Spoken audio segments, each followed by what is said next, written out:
Harry Potter e a Pedra Filosofal. Capítulo 1. O Menino que Sobreviveu. O senhor e a senhora Dursley da Rua dos Alfeneiros, número 4, se orgulhavam de dizer que eram perfeitamente normais. Muito bem, obrigado. Eram as últimas pessoas no mundo que esperaria que se metesse em alguma coisa estranha ou misteriosa, porque simplesmente não compactuavam com esse tipo de bobagem. O Sr. Dursley era diretor de uma firma chamada Grunnings, que fazia perfurações. Era um homem alto, corpulento e quase sem pescoço, embora tivesse enormes bigodes. A Sra. Dursley era magra e loira, e tinha um pescoço quase 2 vezes mais comprido que o normal, o que era muito útil, porque ela passava grande parte do tempo espichando por cima da cerca do jardim para espiar os vizinhos. Os Dursley tinham um filhinho chamado Dudley, o Duda, e em sua opinião não havia garoto melhor em nenhum lugar do mundo. Os Dursley tinham tudo o que queriam, mas tinham também um segredo, e seu maior receio era que alguém o descobrisse. Achavam que não iriam aguentar se alguém descobrisse a existência dos Potter. A Sra. Potter era irmã da Sra. Dursley, mas não se viam há muitos anos. Na realidade, a Sra. Dursley fingia que não tinha irmã, porque esta e o marido imprestável era o que havia de menos parecido possível com os Dursley. Eles estremeciam só de pensar o que os vizinhos iriam dizer se os Potters aparecessem na rua. Os Dursley sabiam que os Potters tinham um filhinho também, mas nunca o tinham visto. O garoto era mais uma razão para manter os Potters à distância. Eles não queriam que Duda se misturasse com uma criança daquelas. Quando o Sr. e a Sra. Dursley acordaram na terça-feira monótona e cinzenta em que a nossa história começa, não havia nada no céu nublado lá fora, sugerindo as coisas estranhas e misteriosas que não tardariam a acontecer por todo o país. O Sr. Dursley cantarolava ao escolher a gravata mais sem graça do mundo para ir trabalhar, e a Sra. Dursley fofocava alegremente enquanto lutava para encaixar um Duda aos berros na cadeirinha alta. Nenhum deles reparou em uma coruja parada que passou, batendo as asas pela janela.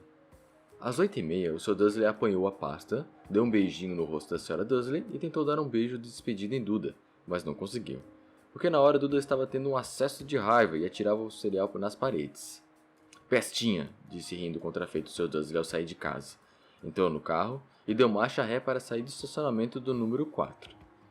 Foi na esquina da rua que ele notou o primeiro indício de que algo estranho ocorria.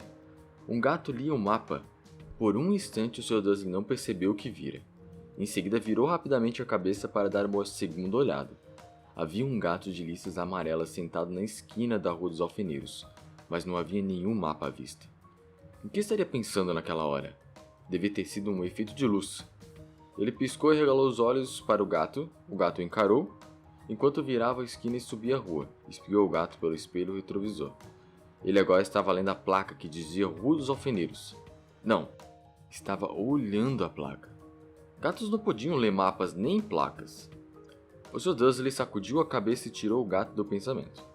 Durante o caminho para a cidade ele não pensou em mais nada, exceto no grande pedido de brocas que tinha esperança de receber naquele dia. Mas ao sair da cidade, as brocas foram varridas de sua cabeça por outra coisa. Ao parar no costumeiro engarrafamento matinal, não pôde deixar de notar que havia uma quantidade de gente estranhamente vestida andando pelas ruas. Gente com capas largas. O Sr. Dursley não tolerava gente que andava com roupas ridículas. Os trapos que se viam nos jovens. Imaginou que aquilo fosse uma nova moda idiota. Tamborilou os dedos no volante e seu olhar recaiu em um grupinho de excêntricos parados bem perto dele. Cochichavam excitados. O Sr. Dursley se irritou ao ver alguns deles nem eram jovens. Ora, aquele homem devia ser mais velho do que ele e usava uma capa verde esmeralda. Que petulância! Mas então correu ao Sr. Dursley que se tratava provavelmente de alguma promoção boba. Essas pessoas estavam obviamente arrecadando alguma coisa. Devia ser isto. O tráfego avançou e alguns minutos depois o Sr. Dursley chegou ao estacionamento da Grunnings, o pensamento de volta às brocas. O Sr. Dursley sempre sentava nas costas para a janela em seu escritório, no 9º andar. Se não o fizesse, talvez tivesse achado mais difícil se concentrar em brocas aquela manhã. Ele não viu as corujas que voavam velozes em plena luz do dia, embora as pessoas na rua as vissem. Elas apontavam e se espantavam enquanto coruja atrás de coruja passava no alto. A maioria jamais vira uma coruja mesmo à noite. O Sr. Dursley, porém, teve uma manhã perfeitamente normal sem corujas. Gritou com 5 pessoas diferentes, deu vários telefonemas importantes e gritou mais um pouco. estava de excelente humor até a hora do almoço, quando pensou em esticar as pernas e atravessar a rua para comprar um pãozinho doce na padaria de frente. Esquecera completamente as pessoas de capas até passar por um grupo delas próximo à padaria. Olhou-as com raiva ao passar. Não sabia o porquê, mas elas o deixavam nervoso. Essas cochichavam agitadas também, mas ele não viu nenhuma latinha de coleta. Foi ao passar por elas na volta levando uma grande rosca açucarada em um saco, que entreouviu algumas palavras do que diziam. Os Potter, é verdade, foi o que eu ouvi. É, o filho deles, Harry. O Sr. Dursley parou de repente. O medo invadiu. Virou a cabeça para olhar as pessoas que cochichavam como se quisesse dizer alguma coisa, mas pensou melhor. Atravessou a rua depressa, correu para o escritório, disse rispidamente à secretária que não incomodasse, agarrou o telefone e quase terminara de discar o número da casa quando mudou de ideia. Pôs o fone no gancho e alisou os bigodes, pensando, não, estava agindo como idiota. Potter não era um nome tão fora de comum assim. Tinha certeza de que havia muita gente chamada Potter, com um filho chamado Harry. Pensando bem, nem sequer tinha certeza de que o sobrinho tivesse o nome de Harry. Jamais viram no menino. Talvez fosse Ernesto, ou Eduardo. Não tinha sentido preocupar a Sra. Dursley, ela sempre ficava tão perturbada à simples menção da irmã. Não a culpava. Se ele tivesse uma irmã como aquela... Mas mesmo assim, aquelas pessoas de capas... Achou bem mais difícil se concentrar nas brocas aquela tarde. E quando deixou o edifício às 5 horas, continuava tão preocupado que deu um encontrão em alguém parado ali na porta. Desculpe, murmurou, quando o velhinho cambaleou e quase caiu. Levou alguns segundos até o Sr. Dursley perceber que o homem estava usando uma capa roxa. Não parecia nada aborrecido por ter sido quase jogado ao chão. Ao contrário, seu rosto se abriu em um largo sorriso e ele disse uma voz desganiçada que fez os passantes olharem. Não precisa pedir desculpas, caro senhor, porque nada poderia me aborrecer hoje. Alegre-se, porque você sabe quem finalmente foi-se embora. Até trouxas como o senhor deviam estar comemorando um dia tão feliz. E o velho abraçou o Sr. Dursley pela cintura e se afastou. O Sr. Dursley ficou pregado no chão.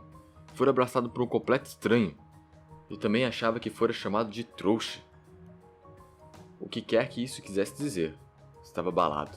Correu para o carro e partiu para casa, esperando que estivesse imaginando coisas que nunca esperara que fizesse, porque não aprovava a imaginação. Quando entrou no estacionamento do número 4, a primeira coisa que viu, isso não melhorou seu estado de espírito, foi o gato listrado que notara aquela manhã. Agora ele estava sentado no muro do jardim. Tinha certeza de que era o mesmo. As marcas em volta dos olhos não eram as mesmas. Chispa! Disse o Sr. Dursley em voz alta. O gato não se mexeu. Apenas lançou-lhe um olhar severo. Será que isso era um comportamento normal para um gato? Pensou o Sr. Dursley. Continuava decidido a não comentar nada com a esposa. A Sra. Dursley tivera um dia normal e agradável. Contou-lhe durante o jantar os problemas da senhora do lado com a filha e ainda que Duda aprendera uma palavra nova. Nunca! O Sr. Dursley tentou agir normalmente. Depois que Duda foi se deitar, ele chegou à sala em tempo de ouvir o último noticiário noturno. E por último, os observadores de pássaros em toda a parte registraram que as corujas do país se comportaram de forma muito estranha hoje. Embora elas normalmente caçem à noite e raramente apareçam durante o dia, centenas desses pássaros foram vistos hoje voando em todas as direções desde o alvorecer. Os especialistas não sabem explicar por que as corujas de repente mudaram seu padrão de sono. O locutor se permitiu um sorriso. Muito misterioso. E agora com Jorge Mendes, o nosso boletim meteorológico. Vai haver mais tempestades de coruja hoje à noite, Jorge? Bom, Eduardo, disse o meteorologista. Não sei lhe dizer, mas não foram só as corujas que se comportaram de um modo estranho hoje.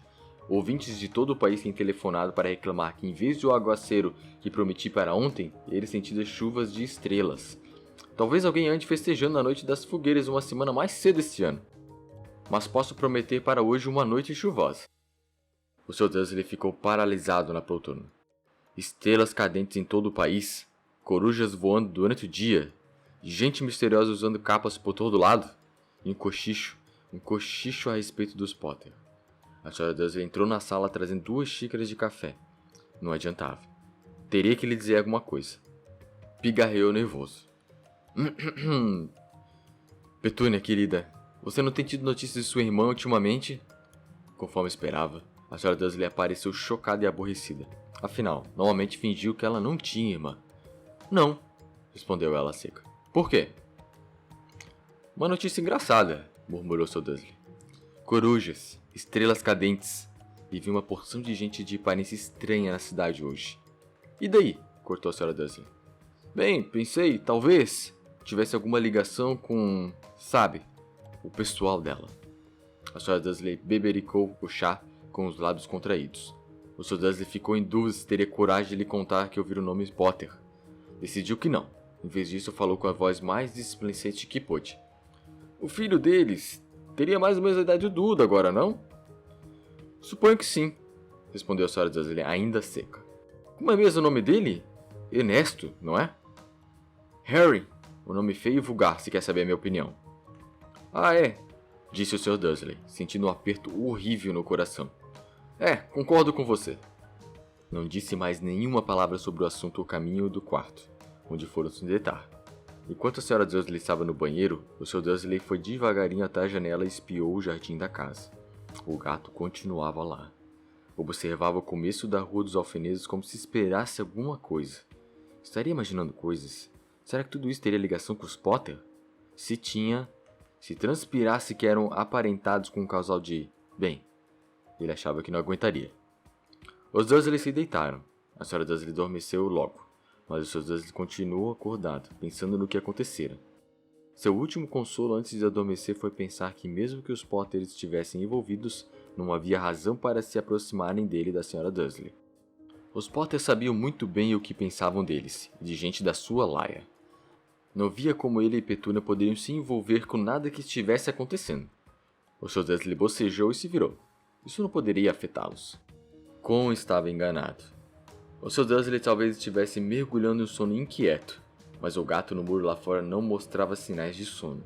Continuava sentado, imóvel como uma estátua, os olhos fixos na esquina mais distante da Rua dos Alfeneiros. E nem sequer estremeceu quando uma porta de carro bateu na rua seguinte, nem mesmo quando duas corujas mergulharam do alto. Na verdade, era quase meia-noite quando o gato se mexeu. Um homem apareceu na esquina que o gato estivera vigiando.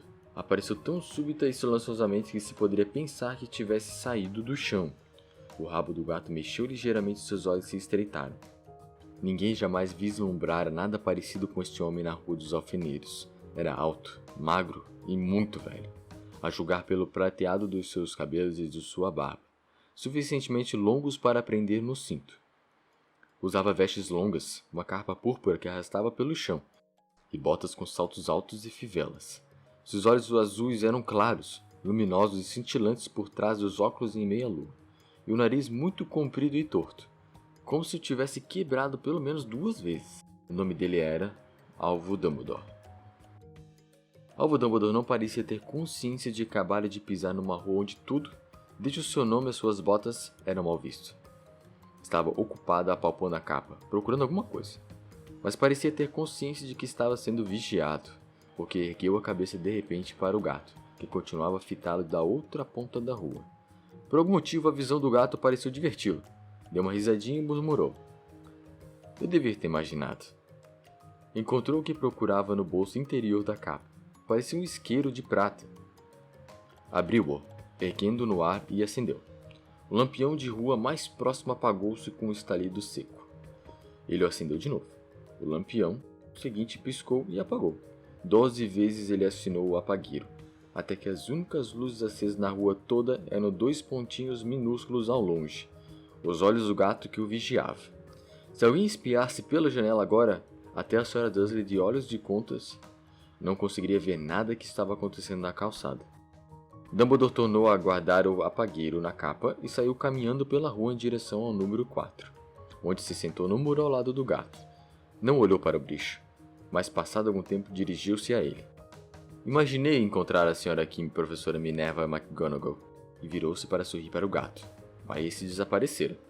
Em vez dele, viu-se sorrindo para a mulher de aspecto severo, que usava óculos de lentes quadradas exatamente do formato das marcas que o gato tinha em volta dos olhos. Ela também usava uma capa esmeralda. Trazia os cabelos negros presos no coque apertado, e parecia decididamente irritada. Como soube que era eu? Perguntou. Minha cara, professora, nunca vi um gato se sentar tão duro. O senhor estaria duro se tivesse passado o dia todo sentado em um muro de pedra, respondeu a professora Minerva. O dia todo? Quando podia estar comemorando? Devo ter passado por mais de 10 festas e banquetes a caminho daqui. A professora fungou aborrecida. Ah, sim, vi que todos estão comemorando, disse impaciente. Era de esperar que fossem um pouco mais cautelosos. Mas não, até os trouxas notaram que alguma coisa estava acontecendo.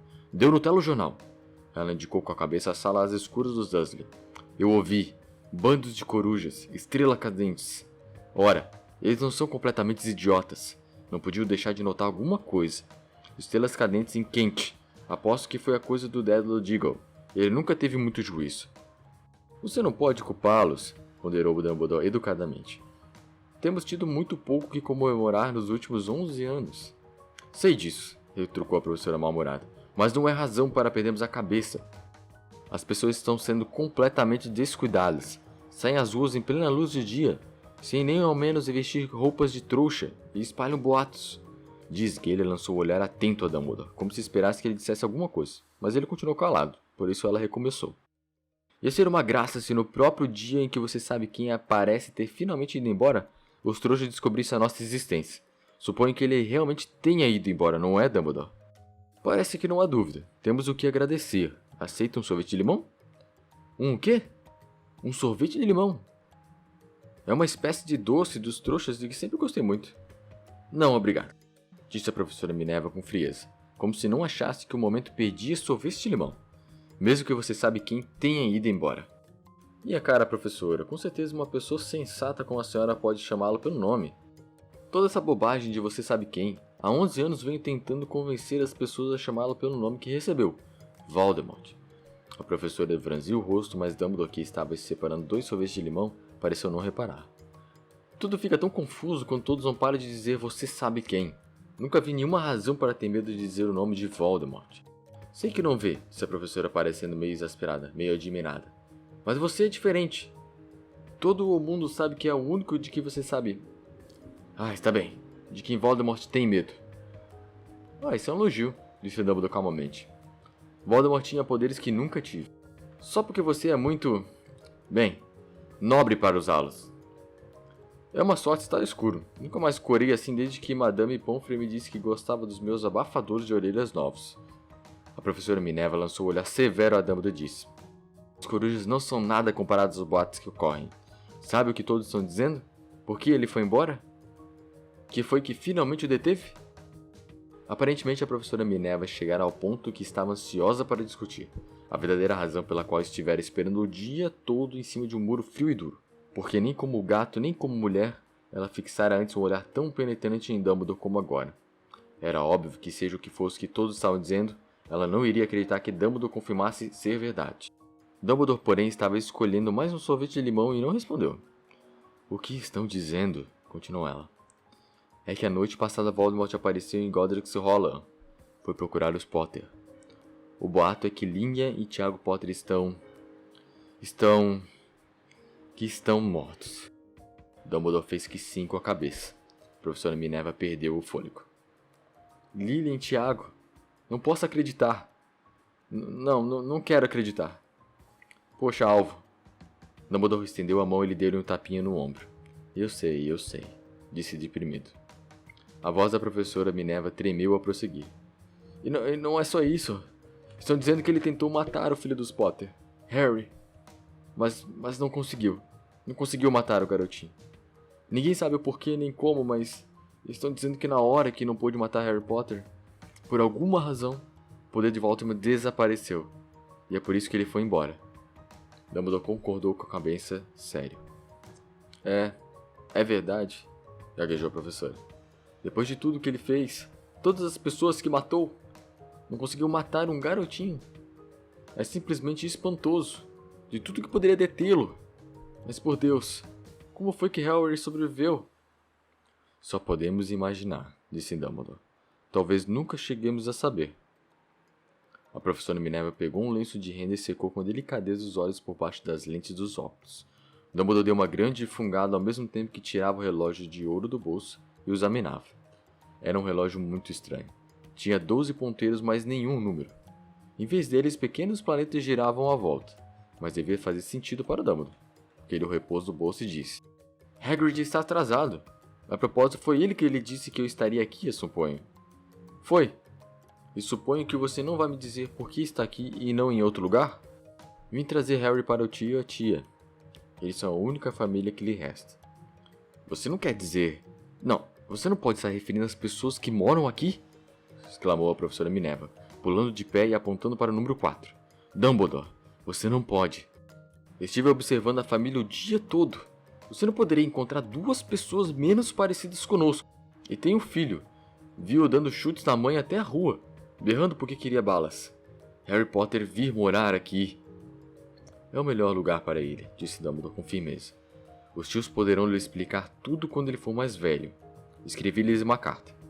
Uma carta? Repetiu a professora com a voz fraca, sentando-se novamente no muro. Francamente, Dumbledore, você acha que pode explicar tudo isso em uma carta? As pessoas jamais vão entendê-lo. Ele vai ser famoso, uma lenda. Eu não me surpreenderia se o dia de hoje ficasse conhecido no futuro como o dia de Harry Potter. Vão escrever livros sobre Harry. Todas as crianças no nosso mundo vão conhecer o nome dele. Exatamente, disse Dumbledore, olhando muito sério por cima dos óculos de meia-lua. Isso seria o bastante para virar a cabeça de qualquer um. Famoso antes mesmo de saber andar e falar. Famoso por alguma coisa que ele nem vai se lembrar. Você não vê que ele estará muito melhor se crescer longe de tudo isso até que ele tenha capacidade de compreender? A professora abriu a boca, mudou de ideia, engoliu em seco e então disse. Você está certo, é claro. Mas como é que o garoto vai chegar aqui, Dumbledore? Ela olhou para a capa dele de repente como se lhe ocorresse que talvez escondesse Harry ali. Hagrid vai trazê-lo. Você acha mesmo que é sensato confiar a Hagrid uma tarefa importante como esta? Eu confiaria a Hagrid a minha vida, respondeu Dumbledore. Não estou dizendo que ele não tenha o coração no lugar, considerou a professora de má vontade. Mas você não pode fingir que ele é cuidadoso, que tem uma tendência a... O que foi isso? Um ronco discreto quebrara o silêncio da rua. Foi aumentando cada vez mais, enquanto eles olhavam para cima e para baixo da rua à procura de um sinal de farol de carro.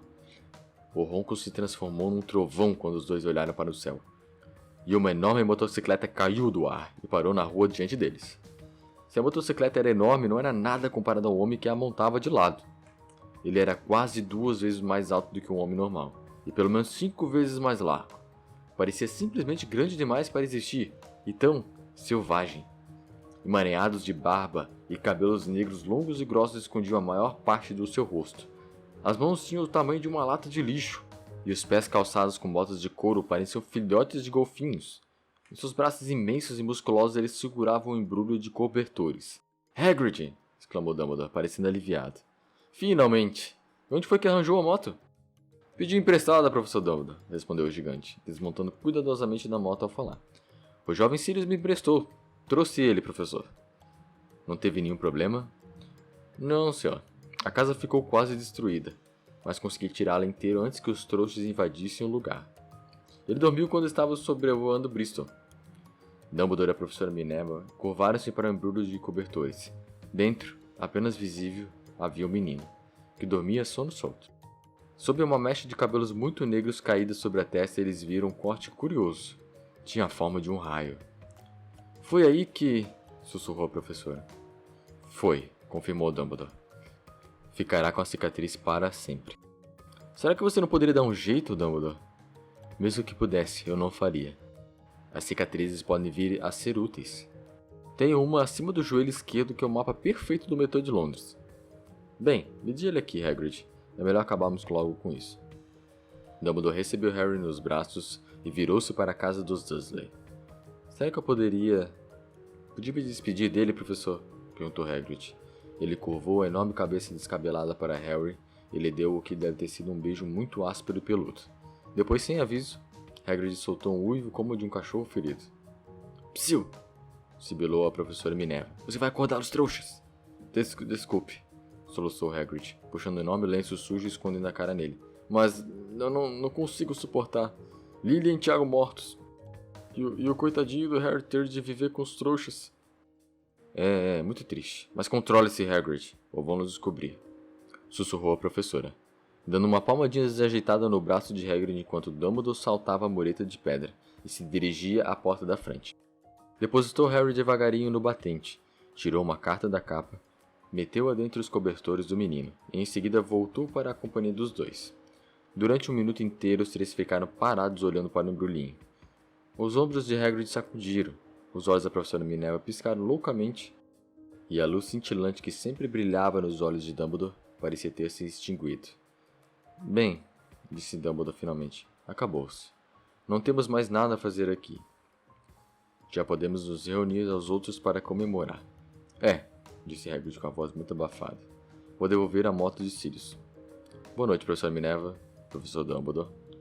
Enxugando os olhos na manga da jaqueta, Hagrid montou na moto e acionou o motor com um pontapé. Com um rugido, ela levantou o voo e desapareceu na noite. Nos veremos em breve, espera, professora Minerva, falou Dumbledore, com um aceno na cabeça. A professora Minerva soou o nariz em resposta. Dumbledore se virou e desceu a rua. Na esquina parou e puxou o apagueiro. Deu um clique e 12 esferas de luz voltaram aos lampiões de modo que a rua dos alfeneiros de repente iluminou-se com uma claridade laranja e ele divisou o gato listado se esquivando pela outra ponta da rua. Mal dava para enxergar o embrulhinho de cobertores no batente do número 4. Boa sorte, Harry, murmurou ele. Girou nos calcanhares e com o movimento da capa desapareceu. Uma brisa arrepiou as cercas bem cuidadas do Rua dos Alfeneiros, silenciosas e quietas sobre o negror do céu. O último lugar do mundo em que alguém esperaria que acontecessem coisas espantosas. Harry Potter virou-se dentro dos cobertores sem acordar. Sua mãozinha agarrou a carta ao lado, mas ele continuou a dormir. Sem saber que era especial, sem saber que era famoso, sem saber que iria acordar dentro de poucas horas com o grito da Sra. Dursley, ao abrir a porta da frente para pôr as garrafas de leite do lado de fora. Nem que passaria as próximas semanas levando cutucadas e beliscões do primo Duda. Ele não podia saber que nesse mesmo instante havia pessoas se reunindo em segredo em todo o país, que erguiam os copos e diziam com vozes abafadas: Ah, Harry Potter, o menino que sobreviveu.